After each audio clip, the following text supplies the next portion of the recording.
नवीन अभ्यासक्रम 2026-27 इयत्ता 6वी. इतिहास पाठ 2 प्रागैतिहासिक काळ या पाठाचा स्वाध्याय आज आपण पाहू. पहिला प्रश्न त्यामधला नावे लिहा. 1. भारतातील काळ्या मातीची जमीन असलेले पठार. उत्तर आहे दख्खनचे पठार. 2. भारतातील शेतीला सर्वाधिक अनुकूल ठरलेला प्रदेश. उत्तर गंगा यमुनेचा दोआबाचा मैदानी प्रदेश. 3. लिपींचा उगम किंवा विकास झालेला नव्हता तो काळ. उत्तर प्रागैतिहासिक काळ. 4. दायमाबाद या उत्खनन स्थळाचा शोध लावणारे भारतीय पुरातत्व सर्वेक्षक. उत्तर B.P. बोपर्डीकर. ब. योग्य जोड्या जुळवा. आपण जोड्या जुळवून येथे लिहिलेल्या आहेत. पहिला पुराश्मयुग याची जोडी आहे अग्नीचा शोध.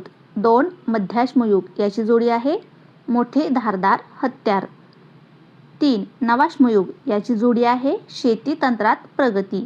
4. ताम्रपाषाण युग याची जोडी आहे चाकाचा शोध. प्रश्न 2 खालील तक्ता पूर्ण करा. इथे आपल्याला मध्याश्मयुग आणि नवाश्मयुगाची काही माहिती खालील मुद्द्यांच्या आधारे भरायची आहे. पहिला मुद्दा आहे निवास. मध्याश्मयुग गुहा, नवाश्मयुग पक्की घरे. दुसरा मुद्दा व्यवसाय. मध्याश्मयुगात शिकार आणि मासेमारी, नवाश्मयुगात शेती आणि पशुपालन. तिसरा मुद्दा साधने. मध्याश्मयुगात लहान आकाराची हत्यारे, नवाश्मयुगात कुऱ्हाड व टोकदार काठी. कला. मध्याश्मयुगात गुहाचित्रे, नवाश्मयुगात मातीची रंगीत भांडी. पाचवा मुद्दा जीवनशैली. मध्याश्मयुगात भटकंती, नवाश्मयुगात सामूहिक जीवन. ब. पुढील विधाने चूक की बरोबर ते सांगून चुकीची विधाने दुरुस्त करून लिहा. 1. जोर्वे येथे कांस्य धातूच्या 4 वस्तू मिळाल्या. उत्तर हे विधान चूक आहे. दुरुस्त विधान दायमाबाद येथे कांस्य धातूच्या 4 वस्तू मिळाल्या. जोर्वे येथे नाही तर दायमाबाद येथे. 2. नेवासे येथे जोर्वे संस्कृतीचे पहिले पुरावे सापडले. हे पण विधान चूक आहे. दुरुस्त विधान जोर्वे येथे जोर्वे संस्कृतीचे पहिले पुरावे सापडले. तिसरं विधान महाराष्ट्रातील आद्य शेतकऱ्यांची एक जुनी ताम्रपाषाणयुगीन संस्कृती इनामगाव येथे आहे. उत्तर हे विधान सुद्धा चूक आहे. दुरुस्त विधान महाराष्ट्रातील आद्य शेतकऱ्यांची एक जुनी ताम्रपाषाणयुगीन संस्कृती सावळदा येथे आहे. प्रश्न 3 खालील प्रश्नांची उत्तरे लिहा. 1. नवाश्मयुगात मानवाची जीवनशैली कशी बदलली. उत्तर नवाश्मयुगात शेतीचा आणि चाकाचा शोध लागल्यामुळे मानवाची भटकंती थांबली. तो नद्यांच्या सुपीक किनाऱ्यावर स्थिर होऊन राहू लागला, ज्यातून पहिल्या गाव वसाहतींचा उदय झाला.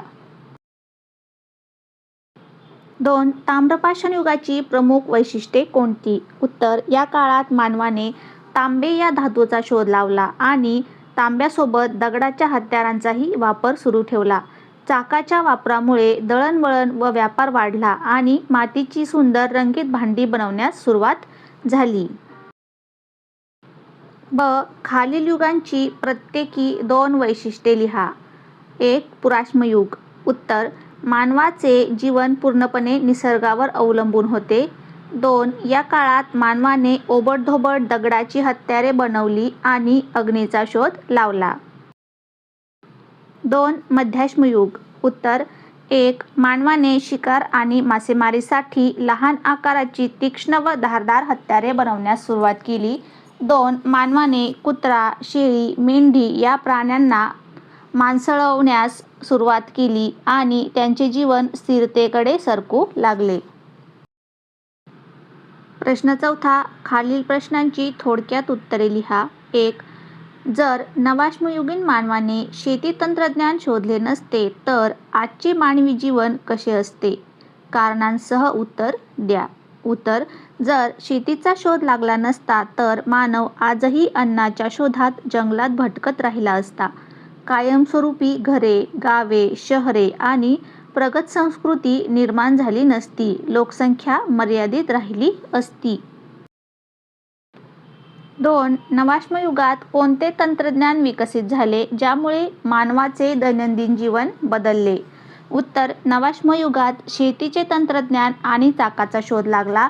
तसेच दगड घासून गुळगुळीत हत्यारे बनवण्याचे तंत्र विकसित झाले, ज्यामुळे मानवाला अन्न शिजवणे, साठवणे आणि एका ठिकाणाहून दुसऱ्या ठिकाणी जाणे सोपे झाले. आज आपण हा स्वाध्याय पूर्ण सोडवला. व्हिडिओ आवडल्यास लाईक करा, शेअर करा, चॅनलला सबस्क्राईब करा. पुढचे व्हिडिओ नक्की पहा.